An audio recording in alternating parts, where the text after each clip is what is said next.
J, donc en ce vendredi matin, on est très heureux de vous y accueillir. Vous étiez venu il y a 6 mois nous parler de votre dernier livre, L'Homme Juste, qui était une biographie de Robert Badinter avec Dominique Missika aux éditions Talendier, à laquelle d'ailleurs Robert Badinter avait participé en vous livrant un certain nombre de témoignages. Là, vous ne venez pas avec un nouveau livre, on peut déjà annoncer le prochain que vous co-signez avec Nicolas Domnac. Macron, pourquoi tant de haine aux éditions Albin Michel. Et puis on peut citer aussi d'autres ouvrages, pour certains des essais politiques, que vous avez signés, j'allais dire, il y a un peu plus longtemps. Il faut tout changer avec Christian Estrosi aux éditions Albin Michel. Simone Veil, Destin, mais aussi Off, ce que Nicolas Sarkozy nous a dit, c'était donc il y a une dizaine d'années maintenant, un livre qui avait eu beaucoup de succès. Également. Mais surtout, Alexis, si vous me permettez, un livre que j'ai écrit il y a 25 ans, qui s'appelait Les Juifs dans la politique française. Alors, vous me l'arrachez de la bouche, voilà. Parce que c'est là-dessus que j'allais, dans la deuxième question, vous interroger. La première n'est pas sur les Juifs, eh oui, une fois n'est pas coutume sur Radio J, mais je vais vous interroger sur le contexte plus général. Après 4 ans et demi de présidence macronienne, la France n'est-elle pas plus que jamais dans un état d'hystérie tout à fait préoccupante? Oui, c'est tout à fait... C'est tout à fait clair que la société française est dans un état de nerfs, de tension plus forte que jamais. Il suffit d'additionner les voix des candidats d'extrême droite. Si on additionne les voix dans les sondages, si on additionne Marine Le Pen, Éric Zemmour et Nicolas Dupont-Aignan, c'est plus de 30%. C'est plus de 30% des voix. Donc effectivement, jamais la France n'a été aussi à droite, et jamais la France, depuis la Libération, jamais la France n'a été autant à l'extrême droite, ce qui est encore beaucoup plus préoccupant. Alors Maurice Safran, vous êtes un expert chevronné de la vie politique. On a cité plusieurs des ouvrages importants que vous avez signés, celui que vous allez signer bientôt. Vous connaissez cette explication traditionnelle. Dans les milieux de la gauche progressiste, voire marxiste, on dit bah oui, c'est normal. Chaque fois que l'État se désinvestit d'une société, chaque fois que l'État laisse les citoyens, j'allais dire, à eux-mêmes en roue libre, c'est le libéralisme d'ailleurs qui veut ça, en tout cas dans cette grille explicative, eh bien les passions négatives de l'identité et de l'appartenance nationale reviennent au devant de la scène. Qu'est-ce que vous en pensez? Non, mais pas seulement. Il y a effectivement une question identitaire qui se pose, des interrogations sur la place de la France dans le contexte mondial. Et en même temps, au cours des 20, des 30, des 40 dernières années, il y a eu des progrès formidables. Donc c'est insuffisant. Quel progrès formidable, Maurice Safran? Les gens vivent beaucoup plus longtemps, les gens se soignent mieux, les gens vivent mieux, les gens mangent mieux, les gens gagnent plus d'argent, etc. Ça, c'est pas qu'en France. Mais c'est aussi en France. Ce qui est extrêmement préoccupant, c'est effectivement le constat terrible que quand nos voisins italiens, la semaine dernière, chassent l'extrême droite de toutes leurs grandes villes, on nous expliquait il y a encore 1 an ou 2 ans que Salvini, le chef de l'extrême droite, était aux portes du pouvoir. Vous avez même d'ailleurs, balayé. Vous n'en faites pas partie, Maurice Safran. On peut le dire à nos auditrices, nos auditeurs de ce matin. Mais il y a un certain nombre d'experts politiques qui sont des spécialistes de la prédiction erronée. C'est-à-dire qu'effectivement, ils voyaient l'AfD en Allemagne faire des scores considérables déflation. Ils voyaient Salvini prendre la tête du Conseil, Conseil italien quasiment sur la touche depuis que Draghi est l'homme fort de l'Italie, d'une Italie libérale centriste. La gauche libérale regagne des grandes villes italiennes. Et la gauche libérale, disons qu'on va dire la gauche de challenge en quelque sorte, reprend des couleurs un peu partout en Europe. Et d'ailleurs, on pourrait s'interroger aussi sur le fait qu'elle reprend peut-être un peu plus. Il y a une situation particulière française, notamment du fait de l'écroulement et de la disparition quasiment de la gauche social-démocrate qui ne représente plus rien en France. Donc voilà, c'est évidemment beaucoup trop simple de reporter la situation sur les épaules d'Emmanuel Macron. Ça n'était pas tout à fait le sens de ma question. Non, mais qui a sa part, évidemment. Il y a des choses qu'il a totalement ratées. Alors qu'est-ce qu'il a raté, justement? On va commencer par là et après on va parler des Juifs. Il a sans doute raté sa relation avec les Français. Voilà, avec la part de France qui ne vote pas pour lui, au premier tour de la présidentielle, c'est quand même 75% du pays, grosso modo. Avec cette part de France-là, il a plutôt raté sa relation. Alors on va le dire clairement, c'est ça. Au moment des Gilets jaunes, la République a tremblé sur ses bases, vous vous en souvenez, vous êtes un acteur engagé du débat public, vous avez eu l'occasion même de commenter cette situation. Nous avions collectivement, on va dire, le sentiment que le président de la République, avec le talent qui est le sien, avait pris le taureau par les cornes, il avait, comme on dit, mouillé la chemise, il était allé au contact des Français, il avait fait ce fameux grand débat. Pareil, beaucoup d'éditorialistes avaient sous-estimé les effets du grand débat. En fait, il a eu beaucoup d'effets bénéfiques. Et Emmanuel Macron est remonté, en quelque sorte, sur le poney. Pourquoi, 2 ans et demi après, ça ne produit pas des effets plus bénéfiques ? Ça produit, pour lui, ça produit pour l'instant, ça produit des effets extrêmement bénéfiques. Jamais aucun président sortant n'a eu une telle cote de popularité.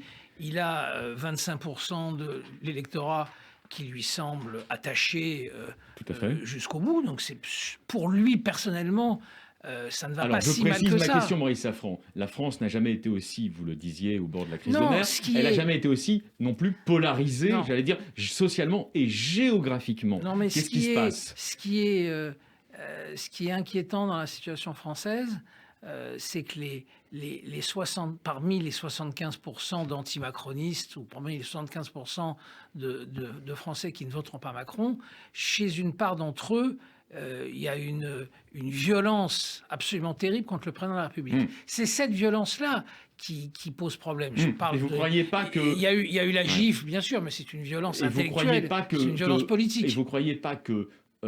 quelles que soient ses qualités, on ne parle pas de la personne là, mais vous ne croyez pas que une certaine inaptitude du président de la République à répondre à une colère, disons, évidente des Français les plus modestes, dans des zones périphériques notamment, explique pour une part, cette violence que vous pointez ? Mais bien entendu que ça l'explique, mais ça va chercher beaucoup plus loin dans la situation française. Tout le monde s'est étonné, pour revenir sur l'épisode des Gilets jaunes, que la ville de Bordeaux, la formidable ville de Bordeaux, rénovée par Alain Juppé, plus belle ville de France aujourd'hui, s'étonner qu'il y a eu des razzias de Gilets jaunes tous les samedis qui allaient tout casser à Bordeaux.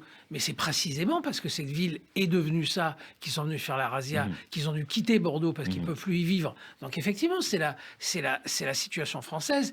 Il n'empêche que la situation française n'est pas pire que celle des autres grandes démocraties européennes et que la situation en France est beaucoup plus tendue qu'ailleurs. Alors, Révolution, c'était le livre du futur président, du candidat que vous connaissiez à l'époque déjà assez bien. Vous aviez l'occasion d'avoir des entretiens avec lui, avec votre collègue et ami Nicolas Doménac. Dans ce livre, c'était pas seulement, contrairement à ce qu'on l'a dit, un programme économique, c'était aussi un programme de réconciliation de toutes les Frances. La France périphérique, la France des banlieues, la France des centres-villes intégrés à la mondialisation. Est-ce que ce programme-là, essentiel, fondamentalement républicain d'ailleurs, a été, d'après vous, peu ou prou accompli en 4 ans et demi de présidence d'Emmanuel Macron ?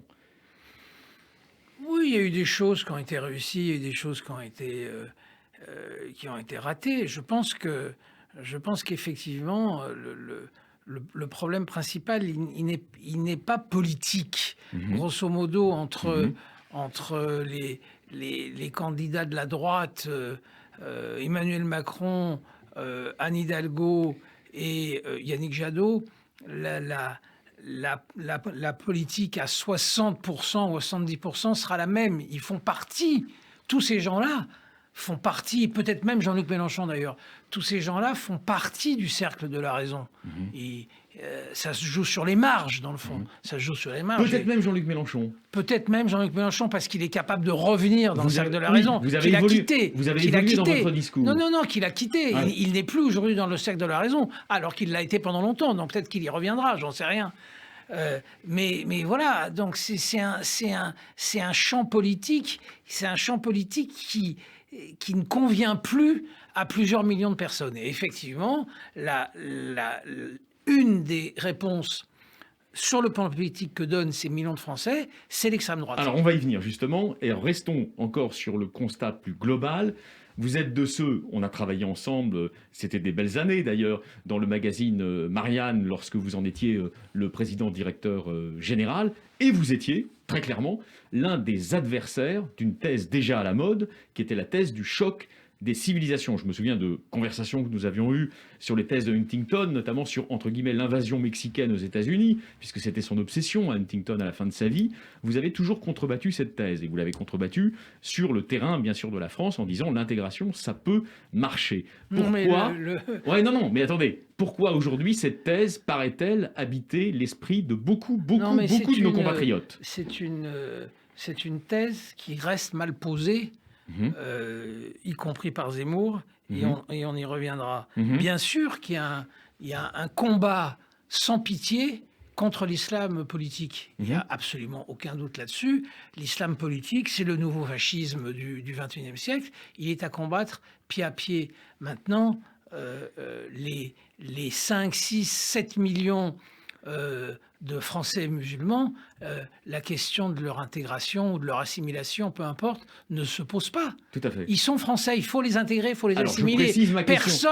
Personne, y compris l'horrible Zemmour, ne va prendre des bateaux pour les déporter de France. Alors, personne. Donc c'est une question qui n'a pas, c'est une question qui sur le plan politique n'a aucun sens. Alors, il faut faire avec. Il faut trouver les solutions. Ils sont français comme vous et moi. Que ça vous plaise ou non, que ça nous plaise ou non, que ça nous convienne ou non, ils sont français et la plupart d'entre eux sont nés en France. Maurice Safran, je reviens sur le terrain des idées. Après, on va descendre dans la mécanique politique. Mais pour l'instant, sur le terrain des idées, comment vous expliquez que cette thèse du choc des civilisations que nous sommes fondés à combattre, comment vous expliquez qu'en 20 ans, elle semble avoir progressé considérablement dans les mentalités, comme on disait jadis, dans les superstructures idéologiques de la société française? Parce que l'islamisme politique et le terrorisme lié à cet islamisme politique nous posent des problèmes que nous ne savons pas surmonter. C'est tout à fait clair. Là, bien entendu qu'il y a une question de l'islam et de l'islamisme en France et en Europe.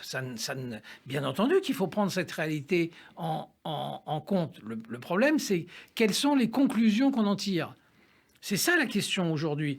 Et effectivement, on se rend compte qu'il y a une radicalité, qui, sur cette question, touche et frappe de très nombreux Français. Alors, je me souviens, il y a 10 ans, d'une conversation avec quelqu'un que nous connaissons chacun, qui est Alain Minc.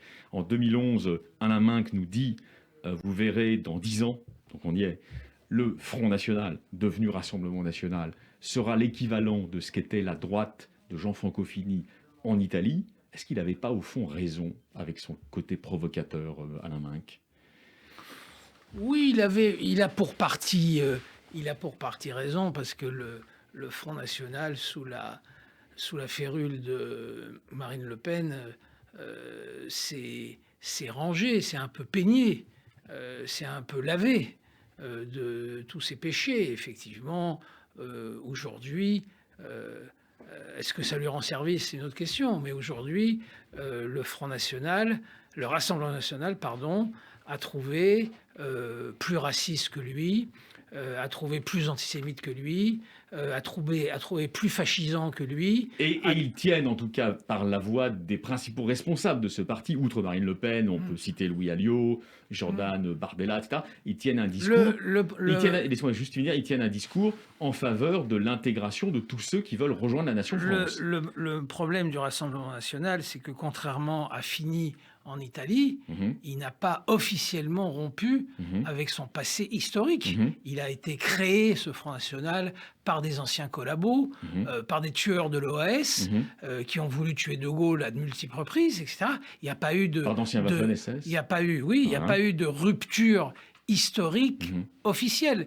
Pour que Marine Le Pen passe radicalement dans le camp de la démocratie, il faut qu'elle rompe avec l'histoire de son parti. Il faut qu'elle le fasse clairement. Il faut qu'elle fasse repentance sur ces questions-là. Ce n'est pas fait, donc il n'y a qu'un seul pan qui est fait. Mais aujourd'hui, effectivement, personne ne peut... Il n'y a pas eu dans les dernières années la moindre déclaration antisémite de Marine Le Pen, qui sans doute n'est pas antisémite, elle, personnellement, alors qu'un autre candidat d'extrême droite, lui, écrit tient et écrit des propos qui sont antisémites. Alors, il y a un discours répandu, qui continue d'être répandu, chez des gens vraiment de sensibilité extrêmement différente, qui ne partagent pas les options personnelles de ce candidat putatif que vous évoquez, Maurice Safran, qui est Éric Zemmour, mais qui disent, au fond, on prend trop au sérieux ces différentes déclarations, dans ses interviews télévisées, dans ses livres, etc.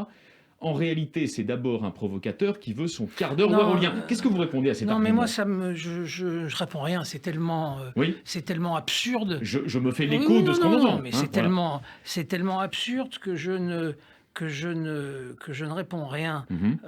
La réalité française aujourd'hui, elle est que celui qui tient et qui écrit, je répète, qui tient sur un certain nombre d'événements sur lesquels on peut revenir, des propos antisémites. Celui qui, sur Vichy, Pétain et les Juifs, tient des propos révisionnistes. Je n'ai pas dit négationnistes, je parle français, j'ai dit révisionniste. Vous employez le mot du président du CRIF, d'ailleurs, Francis Khalifa. Absolument. Voilà. Celui qui, aujourd'hui, rend de la force à l'antisémitisme traditionnel d'extrême droite qui se taisait plus ou moins depuis des années, c'est Éric Zemmour, et il se trouve qu'il est juif. Voilà. Donc on est typiquement on est au cœur d'une situation absolument incroyable. Aujourd'hui, celui qui réhabilite l'antisémitisme maurassien, qui tente de réhabiliter l'antisémitisme maurassien, c'est Éric Zemmour, juif d'Algérie. Voilà, c'est la réalité française d'aujourd'hui, c'est la réalité juive d'aujourd'hui. Alors Maurice Safran, c'est une partie de la réalité française. Vous avez évidemment raison de le dire, de le souligner très clairement ce matin sur Radio J. Est-ce que la réponse des différentes institutions juives vous paraît, pour l'heure, satisfaisante et combative ? Moi, j'ai été très agréablement surpris par la réaction du président du CRIF et du vice-président du CRIF, je crois. À 2 reprises au micro de Radio J. Des réactions absolument parfaites. D'ailleurs, elles sont d'autant plus parfaites qu'elles ont mis Zemmour en rage. C'est donc que ça a parfaitement touché la cible visée. D'ailleurs, par parenthèse, pourquoi ces réactions-là, donc des gens qui sont des représentants officiels du judaïsme français, apparaissent-elles au futur candidat Éric Zemmour particulièrement dangereuses et inquiétantes ? Mais parce qu'il n'y a pas, un non-juif, c'est d'ailleurs fort dommage, il n'y a pas un non-juif qui ose, c'est cette idée tellement qui a l'air tellement absurde du juif antisémite, cette idée absurde du juif antisémite, il n'y a pas un non-juif qui ose le dire. Ça lui semble tellement étrange comme notion, cette créature bizarre.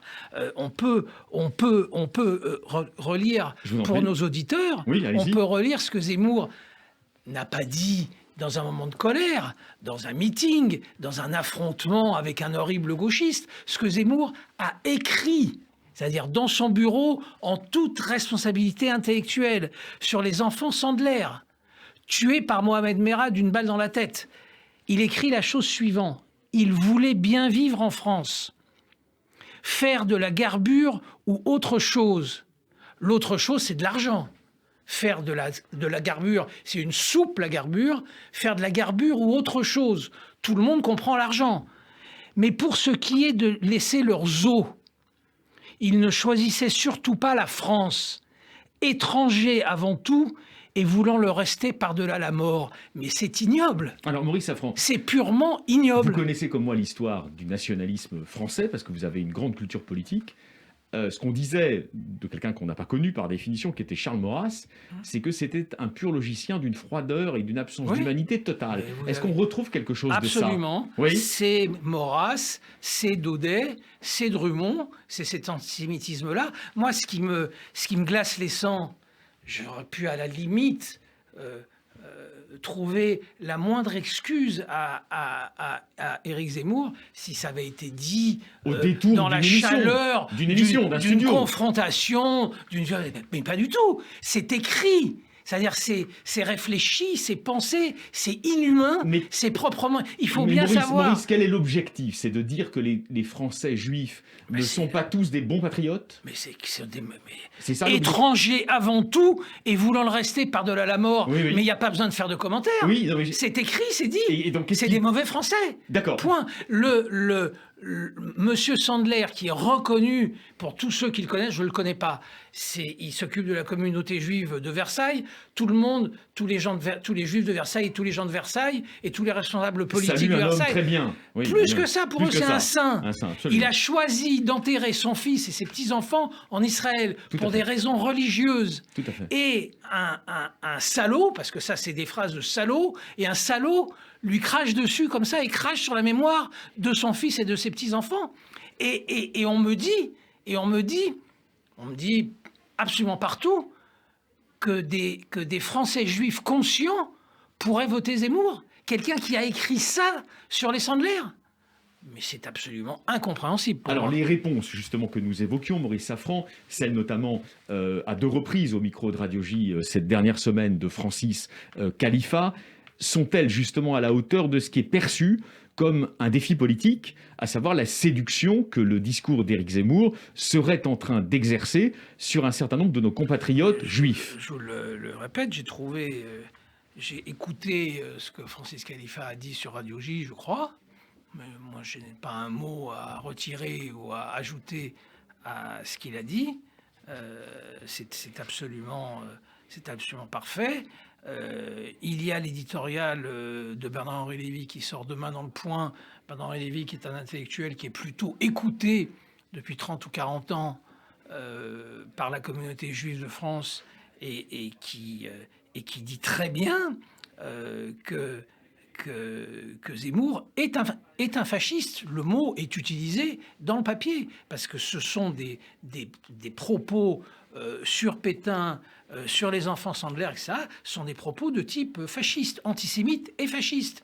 C'est dit très clairement. Et que au nom d'un combat ou d'une peur ou d'une panique qu'on peut parfaitement comprendre à propos de l'islamisme, de l'islam, de la place des musulmans en France, à partir de ça, intégrer une seconde l'idée qu'à cause de ça, on peut voter pour quelqu'un, en l'occurrence qui s'appelle Éric Zemmour, en l'occurrence qui est juif, mais qui tient des propos antisémites, que c'est moins grave d'être antisémite que d'être anti-arabe, pour moi, c'est trahir toute l'histoire du judaïsme français, absolument toute l'histoire du judaïsme français. Alors, vous avez été très clair sur ce terrain. Nos auditeurs, évidemment, entendront totalement 5 sur 5 ce message. Maurice Safran, on a encore 2 minutes. Il se dit, on va dire, dans un certain nombre de milieux de journalistes politiques, ça ne veut pas dire que c'est la réalité, mais que le président de la République, avec son entourage politique, ses principaux conseillers politiques, prévoirait, anticiperait une montée importante dans les sondages d'Éric Zemmour, jusqu'à 23-25% d'intention de vote, et le président de la République aurait laissé entendre qu'il serait temps, à ce moment-là, s'il s'est déclaré candidat, de, je cite, l'assommer. Qu'est-ce que vous répondez à ça? J'ai entendu ça venant... J'ai été prudent dans la formulation. Je n'ai pas entendu ça du tout de la part d'Emmanuel Macron, mais c'est peut-être raison. Par contre, des personnalités éminentes et parmi les plus éminentes de la droite ont exactement tenu ces propos-là. D'accord. Ils sont convaincus que Marine Le Pen va baisser, et énormément baisser, dans le mois qui vient, qu'elle va toucher bientôt 10%, qu'Éric Zemmour, effectivement, sera à 23-24, à touche-touche avec le président de la République, et qu'effectivement, là, la mission historique de la droite républicaine sera de lui faire la peau. J'ai entendu ça de la part de responsables importants et très importants, et de certains candidats de la droite républicaine à la présidentielle. Alors vous êtes un homme très informé, ça veut dire quoi? Ça veut dire que la droite, par exemple un Barnier ou un Bertrand, choisirait de jouer Macron?